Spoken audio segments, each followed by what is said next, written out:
Bạn số dưới bông bồn ở này hay nè nghe đây màu bắt đầu giờ chụp hiệp để tao cho mùi nâng Paul P đầm năm đã bạn đam được bằng trường ca đại diện đã chấm rốc chẳng để tao cho mùi nghe đấy nhưng review để tao cho mùi nâng đào mất khốt đài chùm này đây và hai chia pi ráy đài nơi con đi miền mất khốt hay chập đào an Paul ផ្លែច្រើនតកតងជាមួយនឹងមកុដ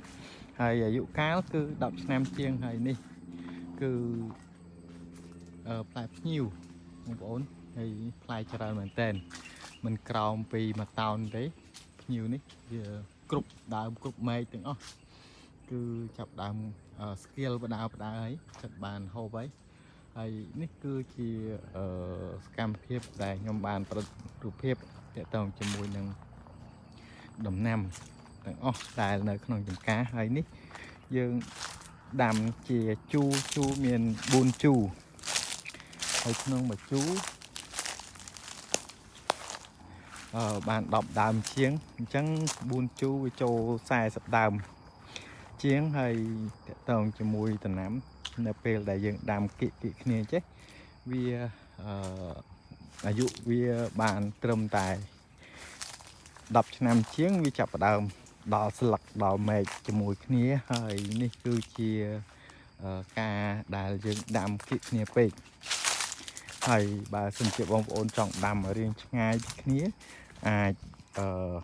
ពីដើមមួយទៅដើមមួយយើងយកទៅ6ម៉ែត្រទៅ7ម៉ែត្រទៅអាចដាំបាននៅចន្លោះហ្នឹងហើយផលវាក៏បានច្រើនហើយនេះគឺការតាក់តែងមែកឬមួយក៏ការកាត់ស្លឹកកាត់មែកវាគឺយើងមិនបានកាត់ទេដោយសារយើងប្រើតាមធម្មជាតិទាំងអស់ហើយល្អមែនតើតកតងជាមួយនឹងមកុដអត់ពិបាកនឹងការថែទាំច្រើនហើយនឹងមិនពិបាកការប្រើជីគីមីច្រើនទេដោយសារយើងកាត់បន្ថយដោយសារយើងលក់ជូនបងប្អូនរបស់យើងដែលគាត់ទិញទៅវិសាផ្សេងគឺដោយប្រើទៅធម្មជាតិទាំងអស់ហើយដើមមួយផ្លែមិនក្រោមពី3-4គីឡូ400គីឡូទេអញ្ចឹងវាផ្លែច្រើនហើយនេះនៅក្នុងស្លឹកវាផ្កប់នៅក្នុងស្លឹកច្រើនដោយសារវាយើងទុកមែកច្រើនអញ្ចឹងនៅពេលបានផលផ្លែបកាយធំខ្ញុំនឹងថតជូនបងប្អូននឹងបង្ហាញជូនបងប្អូនបន្ថែមមួយទៀតហើយតកតងជាមួយនឹងមខុដនេះវាផ្លែមុនក្រោយអញ្ចឹងយើងបេះហែរហូតទៅតាមដំណាក់កាលនីមួយដែលដំណាំដែលយើងបានដាំវាមកហើយក៏វាបានផលតាមផ្លែបកាដែលវាចេញមុនចេញក្រោយអញ្ចឹងដែរទៅ